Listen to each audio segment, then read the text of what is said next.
Welcome to episode 14, and in this episode I'm continuing my exploration of the mountains around the valley that runs from Huaraz north towards Carhuaz and Caraz.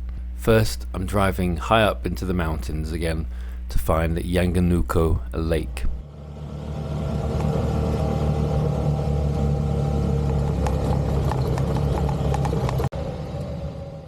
The road up to this mountain isn't quite as well paved as the road up to the highest tunnel that I went to the day before.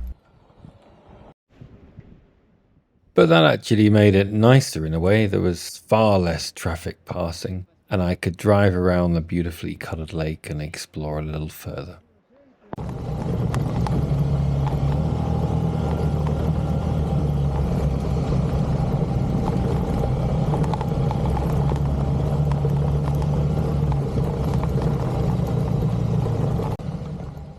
It's such a simple thing, but I love driving through these small streams that have come down the mountainside and cross the roads.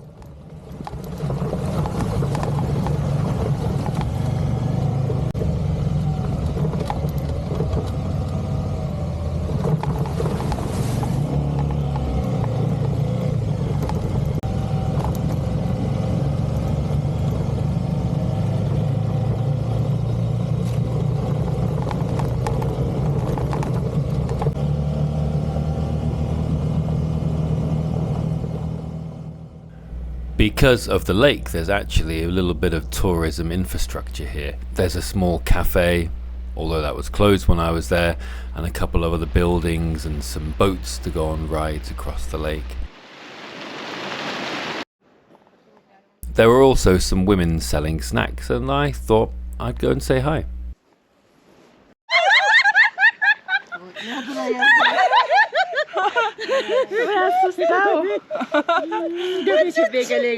¿Cansado? Sí, yo también. Seguro tienes tu hijo. No, ¿No? no tengo, no. ¿Y cuántos hermanos son ustedes? Dos Dos hermanos. hermanos nomás. ¿Dos nomás? Dos, dos. Puro varón. I'm in Caraz, but about to leave. I'm in a wonderful hostel. Here's Juan Carlos, whose hostel it is, although I've been couch surfing. And just about to get my bike out of the hostel through a very delicate door. Let's see how it goes.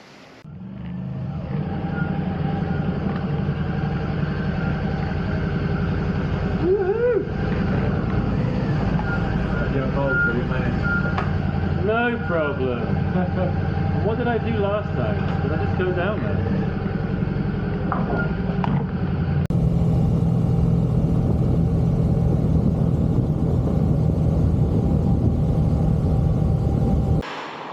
Welcome to Cañón del Pato, Canyon of the Duck, which is quite a famous driving road because it is pretty crazy. Juan Carlos and my couchsurfing hostel said that originally it was going to be just a train track, so they didn't build it very wide, and then there was an earthquake in 1970, so they abandoned, which meant they had to abandon it being a train track, and they converted it into a road. Quite a lot of the time it's single lane or 1.5 maybe, and there's 40 something tunnels along the way, all the while going through this gorge canyon next to the river. Yeah, excited and apprehensive. But meanwhile the drive is lovely. It's all very, very green here, and yeah, lovely day. What starts off as a wide green valley slowly narrows and narrows until it really is a quite tight gorge, with only just space for the road and the river in between the high cliffs.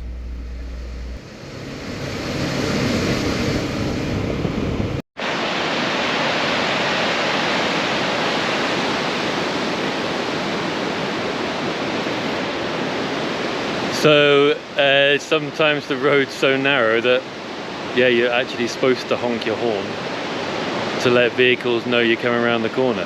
It's already beautiful. I've gone about 2 kilometers, and the river down there is, yeah, it's going to be a good day.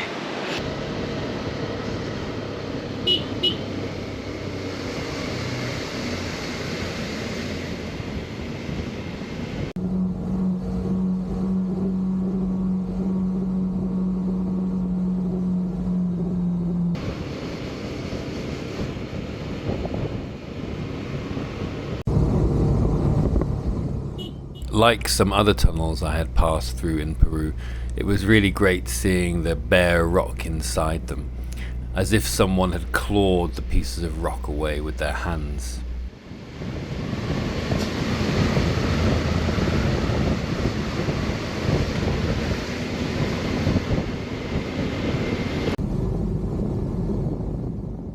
Although some of the roads are quite precarious, really absolutely squashed between the cliff going down to the river and the cliff climbing up high, the road is actually quite frequently driven. The dirt and gravel is quite well compacted. It was really dry, so there were no worries about mud or anything. It was actually a really easy drive, although you can see that I was taking it very carefully.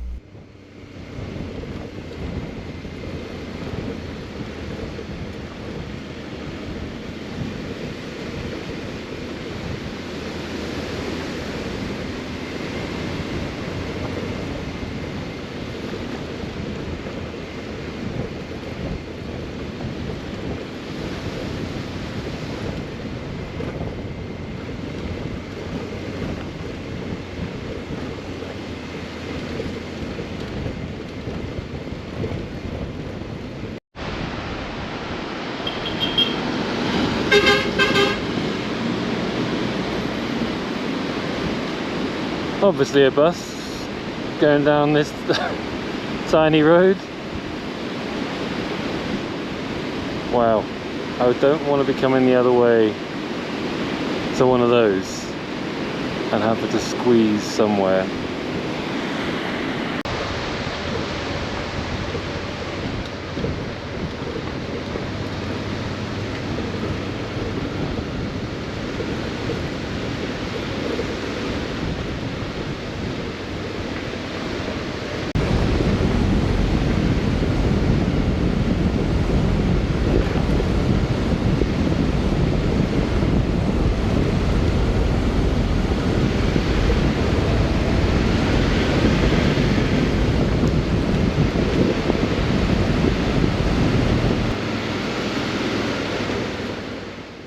I hope I get across some of the intensity involved in driving these roads. It really does require a lot of concentration for quite extended periods of time, and hopefully the videos show that in some kind of way.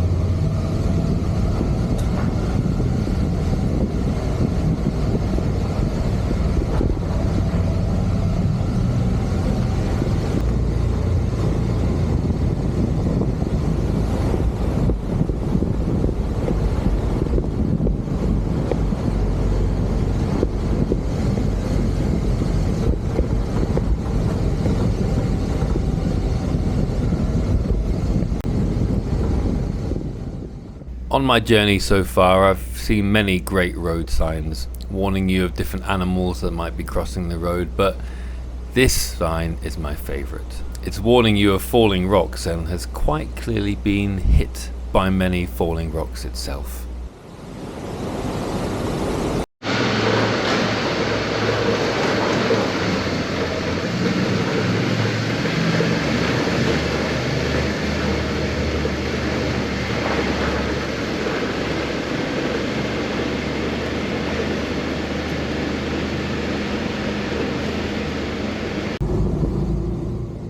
And yes, just more and more tunnels.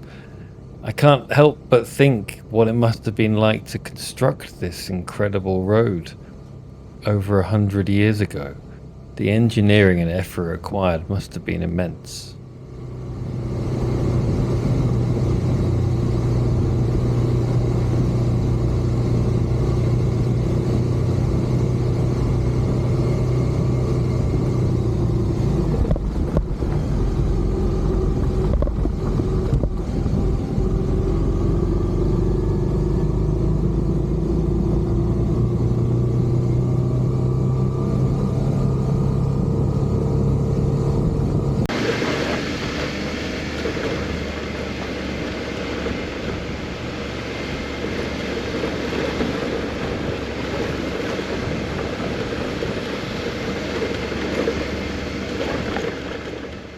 You can see at some points along the gorge there's infrastructure for hydroelectric power, which looks like it's still in use.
It wasn't too long before the gorge split in two, and at this junction there was a small town squeezed in between the cliffs. I took one branch, and the gorge opened out somewhat.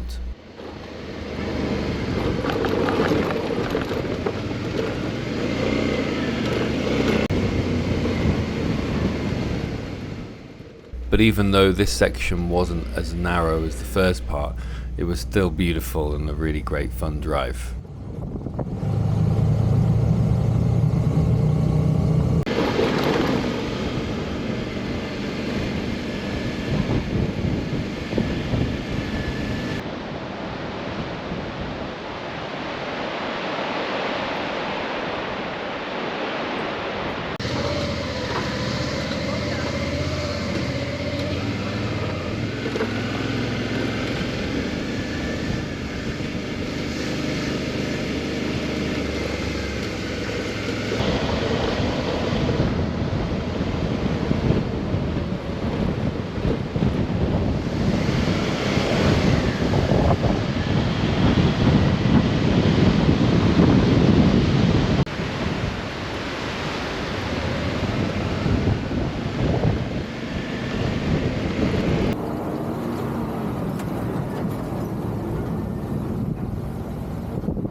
I thought as the gorge widened, the roads would become somewhat easier, but they were still precarious, still scaring me a little bit.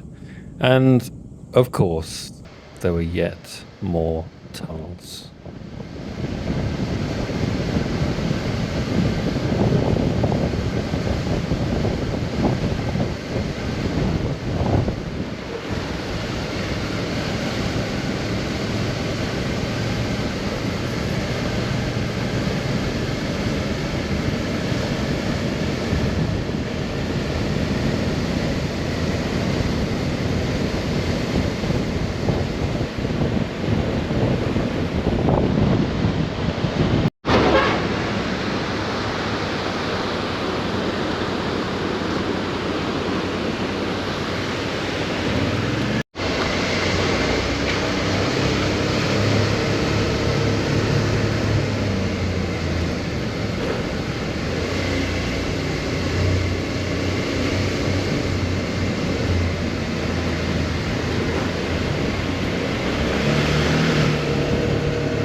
And of course, the gorge narrowed yet again, and this time the cliffs seemed to be overhanging just a little bit too much for comfort.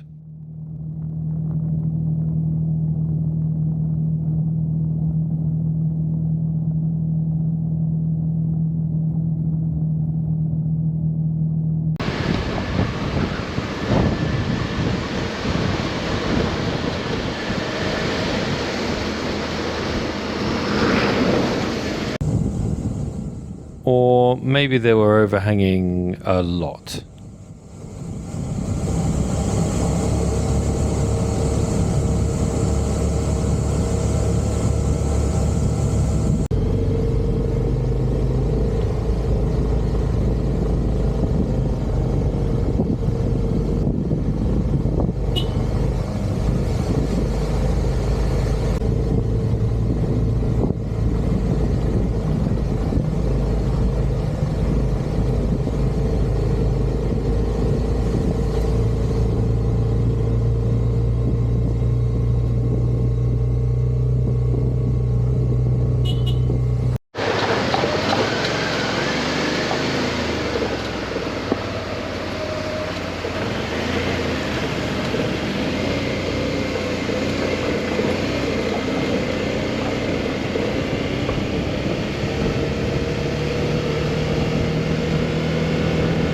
Well, I've been lucky enough to drive some beautiful roads, but this is the craziest road.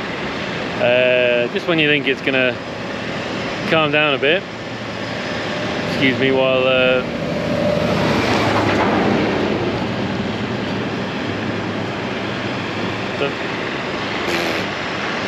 truck goes past. Just when the valley opens up a little bit and you think the road's going to get quieter, it gets narrower again, and then the river's getting bigger. Suddenly found a coal mine here as well, literally mining right now. Yeah, and I've been on the road about 3 hours, but I've only gone an hour's worth of drive or something, because I keep stopping all the time to take photos. So plenty of driving yet to go, but it's amazing.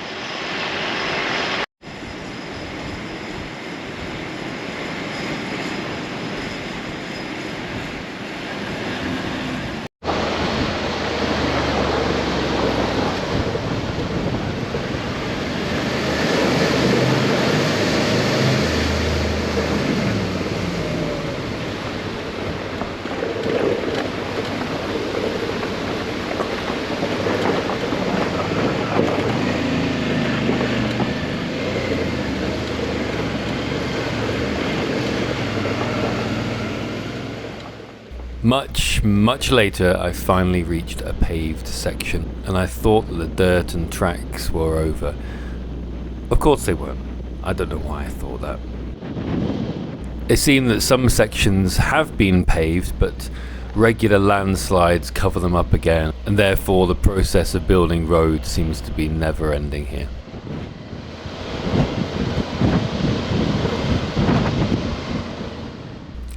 Getting towards the end of the day, the gorge and narrow valleys finally ended, and I was getting towards the coast.